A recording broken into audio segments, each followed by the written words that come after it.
CREDAI Hyderabad property షోకి నాతో పాటు విచ్చేసిన పెద్దలు సుదర్శన్ రెడ్డి గారు, ప్రాపర్టీ షో ఏర్పాటు చేసిన క్రెడాయ్ ప్రతినిధులు, రాష్ట్ర ప్రభుత్వ ఉన్నతాధికారులు, తెలంగాణ రాష్ట్ర గ్రోత్ ఇంజన్ ప్రతినిధులు, రియల్ ఎస్టేట్ సంస్థ మిత్రులందరూ, ఈరోజు తెలంగాణ రాష్ట్ర ప్రభుత్వం నూతనంగా ఏర్పడ్డ తర్వాత కొన్ని అపోహలు, అనుమానాల నుంచి అభివృద్ధి పదం వైపు నడవడానికి ప్రణాళికలు సిద్ధం చేసుకొని ముందుకు వెళ్తున్న సందర్భంలో అపోహలను అన్నిటిని కూడా పటాపంచలు చేస్తూ క్రెడాయ్ హైదరాబాద్ ప్రాపర్టీ షో నిర్వహించి ఈ వేదిక మీద నుంచి అపోహలు సృష్టించడం ద్వారా అభివృద్ధిని అడ్డుకోవాలనుకుంటున్న వాళ్లకు కనువిప్పు కలిగించడానికి కార్యక్రమాన్ని ఏర్పాటు చేసి హైదరాబాద్ నగరం ప్రపంచ నగరాలతో ఏ విధంగా పోటీ పడుతుందో, ప్రపంచ దిగ్గజ నగరాలైన న్యూయార్క్, టోక్యో, సింగపూర్ లాంటి నగరాలతో హైదరాబాద్ నగరం ఏ విధంగా పోటీ పడబోతుందో ప్రపంచానికి వివరించడానికి ఏర్పాటు చేసిన నిర్వాహకులందరినీ కూడా మనస్ఫూర్తిగా నేను అభినందిస్తున్నాను. ప్రపంచ దేశాలలో అభివృద్ధి అనేది రెండు విభాగాలుగా ఉంటుంది. ఒకటి పాలసీస్, రెండు construction or building assets. These two are two growth engines for any developed country. Policy or philosophy, ప్రభుత్వాలు ఏర్పాటు చేయాలి, ప్రభుత్వాలు విధానపరమైన నిర్ణయాలు చేయాలి, విధానపరమైన నిర్ణయాలలో పారదర్శకత ఉండాలి, పారదర్శకతతో ఉన్న నిర్ణయాలు ప్రజలకు అందుబాటులో ఉండాలి, ప్రజలకు అందుబాటులో ఉన్నప్పుడు పెట్టుబడులు ఆకర్షించినప్పుడు అభివృద్ధి వాటంతట అవే వేగంగా పరిగెత్తుతాయి.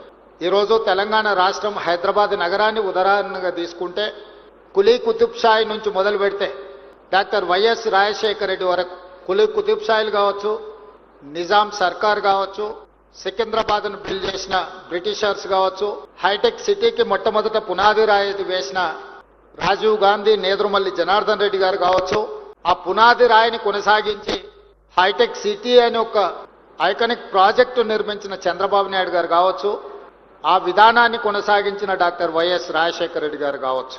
పరిపాలన పరమైన పాలసీ పెరాలసిస్ లేకుండా వీళ్ళు నిర్ణయాలు తీసుకోవడం వల్లనే, పాలకులు మారిన పాలసీ పెరాలసిస్ లేకుండా చూడడం వల్లనే ఈరోజు మనము మన నగరం ప్రపంచ దేశాలతో పోటీ పడగలుగుతుంది.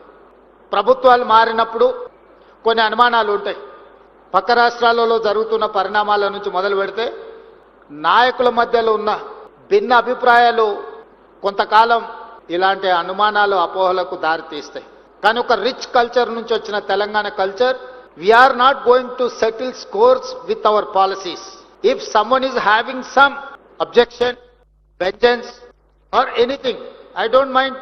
If they wanted to settle scores with me personally, I don't mind. I'll take it up. At the same time, my government is not ready to take up with the cost of my state growth, my state development.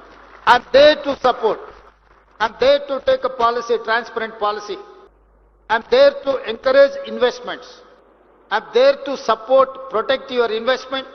At the same time, your profit also.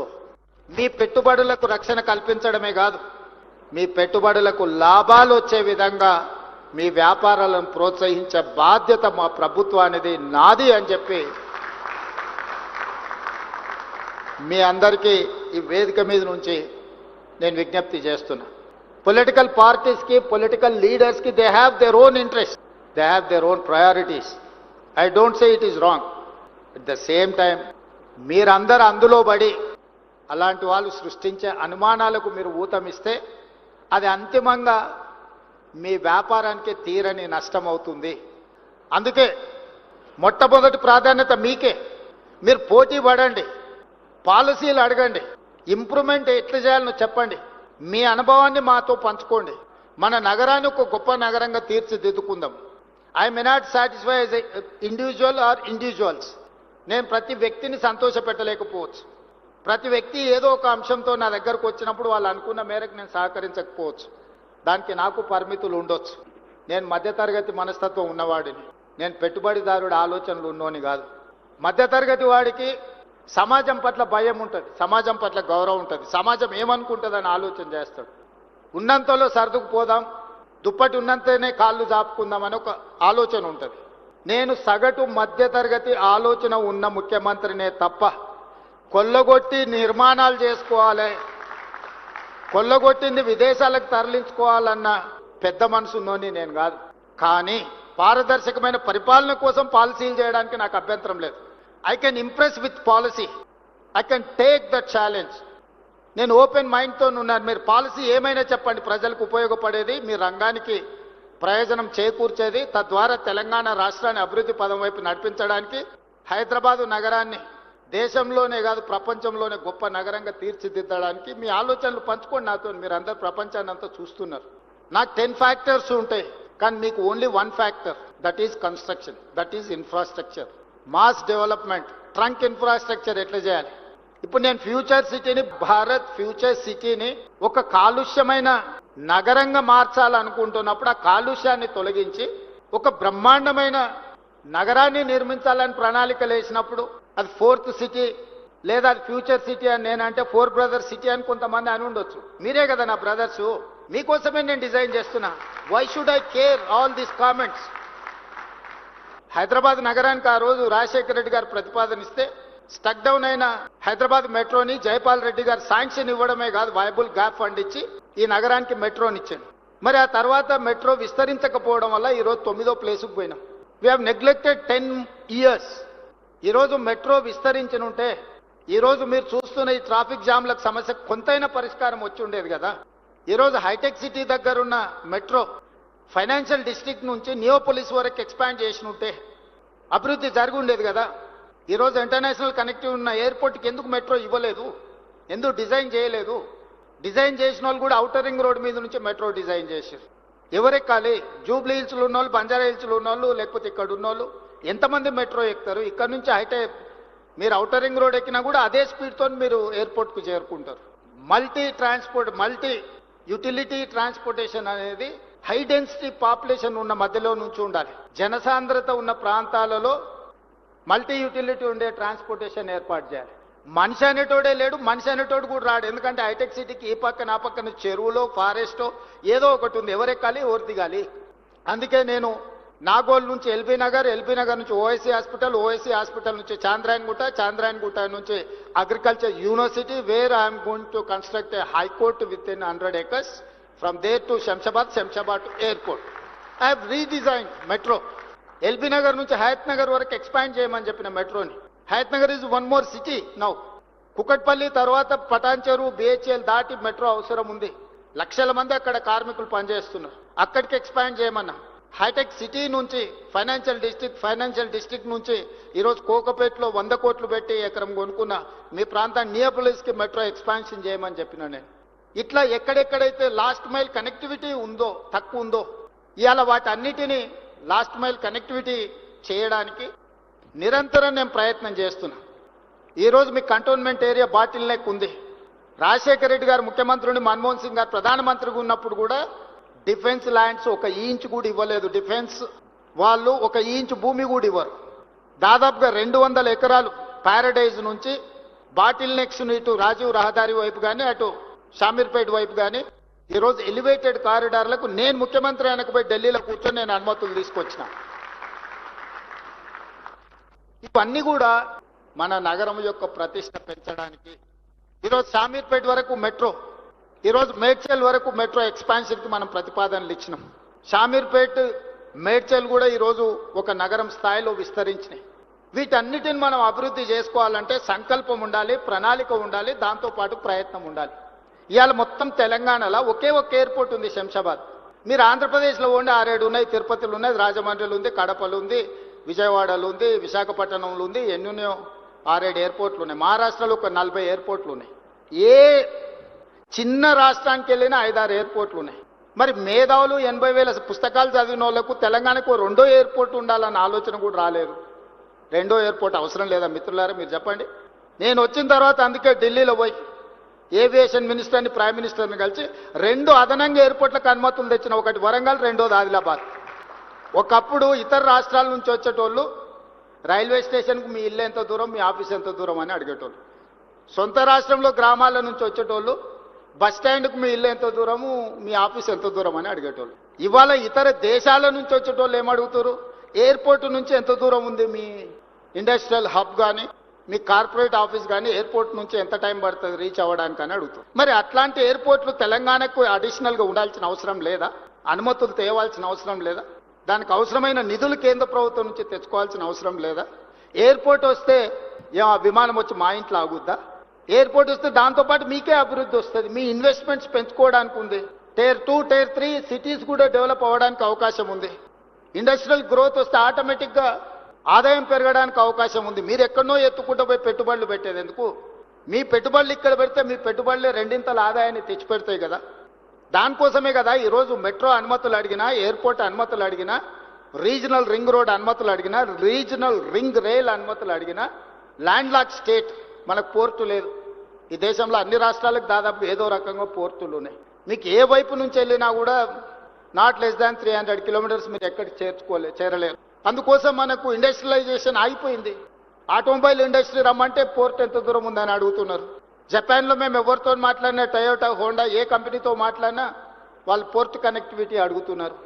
ఇవాళ అందుకే ఒక outer ring road 160 kilometres నిర్మాణం జరిగితేనే ఈరోజు 3 లక్షల కోట్ల ఆదాయానికి తెలంగాణ రాష్ట్రం పెరిగింది.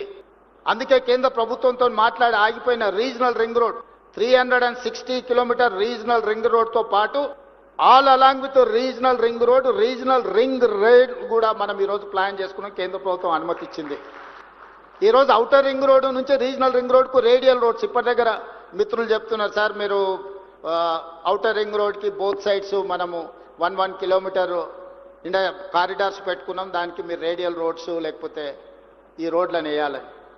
తెలంగాణ కోసమే మెగా మాస్టర్ ప్లాన్ డిజైన్ చేసుకుంటున్నాం. ఎక్కడ ఏ సెక్టర్ రావాలి, ఎక్కడ ఏం డెవలప్మెంట్ ఉండాలి, ట్రంక్ ఇన్ఫ్రాస్ట్రక్చర్ గవర్నమెంట్ ఎట్లా డెవలప్ చేయాలనుకుంటుంది, ఆ ట్రంక్ ఇన్ఫ్రాస్ట్రక్చర్ బేసిస్ మీద మీరు మీ ప్రణాళికలు సిద్ధం చేసుకోవచ్చు అనేది మా ఆలోచన. ఇవన్నీ అమలు చేసే క్రమంలో ఎక్కడైనా డీవియేషన్స్ ఆర్ వయలేషన్స్ ఉన్నప్పుడు నియంత్రించడానికి కొన్ని కొత్త సంస్థలు మేము తీసుకొచ్చినాం. హైడ్రా అందులో భాగమే. ఈరోజు మీకు రోడ్ల మీద నీళ్లు వస్తున్నాయి. ఎందుకు వస్తున్నాయి మీరు ఎప్పుడైనా అంచనా వేయండి? నీళ్లు నిలవాల్సిన చెరువులు మనమే గుంజుకుంటుమి, నీళ్లు ప్రవహించాల్సిన నాలల్ని మనమే ఆక్రమించుకుంటుమి. మరి నీళ్లు ఉండాల్సిన ప్లేస్కి మనం పోతే మనం ఉండాల్సిన ప్లేస్లకు నీళ్లు వచ్చినాయి. మన కాలనీలకు మన ఇంట్లోకి నీళ్లు వస్తున్నాయంటే మనమే కారణం. ఎవరు కారణము? 2000 చెరువులు ఇప్పుడు 450కి పడిపోయినాయి ఔటర్ రింగ్ రోడ్ ఇన్సైడ్. ఆ చెరువులను వీలైనంత మేరకు పునరుద్ధరించాలనుకుంటున్నాం. ఇవన్నీ కూడా మన నగరాన్ని గొప్ప నగరంగా మార్చుకోవడం కోసమే కదా. ఇవన్నీ కూడా మీ అందరితో పంచుకోవాలన్నదే నా ఆలోచన. నాకు వేరే ఏం కోరికలు లేవు. కులీ కుతుబ్ షా ఏం తీసుకెళ్ళాలి, ఆయన కట్టిన చార్మినార్ ఇక్కడనే ఉండిపోయింది. గోల్కొండ రాజులు గోల్కొండ కట్టిరు, వాళ్ళు ఏం తీసుకోవాలి, అది అక్కడనే ఉంది. ఔటర్ రింగ్ రోడ్ అంతర్జాతీయ ఎయిర్పోర్ట్ రాజశేఖర రెడ్డి గారు తీసుకెళ్ళలే. చంద్రబాబు నాయుడు గారు అమరావతి పోయినా హైటెక్ సిటీ మన దగ్గరనే ఉంది. కోహినూరు డైమండ్ సంపాదించి ఇంట్లో పెట్టుకుంటే బ్రిటిష్ వాళ్ళు అక్కడికి తీసుకుపోయారు. సంపాదించింది ఎవడని తీసుకుపోతాడో కానీ సమాజానికి ఇచ్చింది ఎవ్వరు తీసుకెళ్లరు, ఇక్కడనే ఉంటుంది. ఆ మాత్రం జ్ఞానము, పరిజ్ఞానము, అవగాహన తెలంగాణ రాష్ట్ర ముఖ్యమంత్రిగా నాకుంది. నేను నిర్మించదలుచుకున్న ఫ్యూచర్ సిటీ 1000 ఏళ్ళైనా ప్రపంచానికి ఆదర్శంగా నిలబడి ఒక గొప్ప నగరంగా తీర్చిదిద్దుతా. రెన్యూబుల్ ఎనర్జీతోని అల్ట్రా మోడర్న్ సిటీని నేను డిజైన్ చేస్తా. Regional ring road, regional ring rail, dedicated greenfield national highway, dedicated railway corridor to port, Bandar port or any other port, ఇట్లాంటివన్నీ కూడా మెట్రో విస్తరణ, ఇవన్నీ కూడా భవిష్యత్తులో 100 ఏళ్ళు 1000 ఏళ్ళు అయినా నేను నచ్చిన వాళ్ళకు నేను నచ్చనోళ్ళకు కూడా ఇది ఎవరు చేసిండ్రా అంటే పలానా రేవంత్ రెడ్డి ఉన్నప్పుడు చేసిండని. నాకు తెలంగాణను అభివృద్ధి చేయాలన్న చిత్తశుద్ధి ఉంది, పట్టుదల ఉంది. నాకు తెలియంది ఏమున్నా అడిగి తెలుసుకునే నాకు సహనం ఉన్నది. రోజుకు 18 గంటలు నిరంతరం పనిచేసే ఓపిక ఉన్నది. ఓపిక ఉంది, వయసు ఉంది, మీతోని నాకు అనుబంధం ఉంది. మనందరం కలిసి ఈ నగరాన్ని గొప్పగా నిర్మించుకుందాం. ఏమైనా అపోహలు ఉంటే తొలగించుకోండి, ప్రోయాక్టివ్గా రియాక్ట్ అవ్వండి, ఒక పాజిటివ్ నరేషన్ని బిల్డ్ చేయండి. రియల్ ఎస్టేట్ ఈజ్ ఫైనల్గా ఒకటే మాట చెప్పుకున్నారు, రియల్ ఎస్టేట్ ఈజ్ సెంటిమెంట్. మీరు ఏ విధంగా ఈ సెంటిమెంట్ను డ్రైవ్ చేస్తే ఆ విధంగా ఉంటుంది. అదే ₹1,00,000 ఎకరం అంటారు, ఒక 6 నెలలు ఇస్తే అదే ₹1 కోటి అంటారు. ఆ ₹1 కోటి 100 కోట్లకు కూడా పోయింది. కోకాపేటలో నేను కూడా ఒకప్పుడు రియల్ ఎస్టేట్ వ్యాపారం చేసిన 8 లక్షల నుంచి 12 లక్షలకు కొనుక్కున్న భూములు ఉన్నాయి. కానీ అదే కోకపేటలో ఈరోజు 100 కోట్లు, ఓ రోజు 14 కోట్లు అయింది, ఇప్పుడు 100 కోట్లు అయింది. భూమి అనేది ఒక సెంటిమెంట్, రియల్ ఎస్టేట్ అనేది ఒక సెంటిమెంట్. ఆ సెంటిమెంట్ను మీరు ఎంత పాజిటివ్గా ముందుకు తీసుకెళ్తే మీకు అంత ప్రయోజనం ఉంటుంది. తెలంగాణను ఒక సెంటిమెంట్ హబ్గా, తెలంగాణను ఒక డెవలప్మెంట్ హబ్గా, తెలంగాణ మీన్స్ బిజినెస్. వీడికి ఎవరైనా రావచ్చు, పెట్టుబడి పెట్టవచ్చు. మీ పెట్టుబడికి భద్రత ఉంది. భద్రతతో కూడా మీ పెట్టుబడికి లాభాలు ఇప్పించే బాధ్యత నాది. అనుమతులతో పాటు లాభాలు ఇప్పించే బాధ్యత నాది. ఇంత మంచి కార్యక్రమాన్ని ఏర్పాటు చేసిన క్రెడై మిత్రులందరినీ కూడా అభినందిస్తూ రండి, మనందరం కలిసి మన తెలంగాణను అభివృద్ధి చేసుకుందాం. జై తెలంగాణ.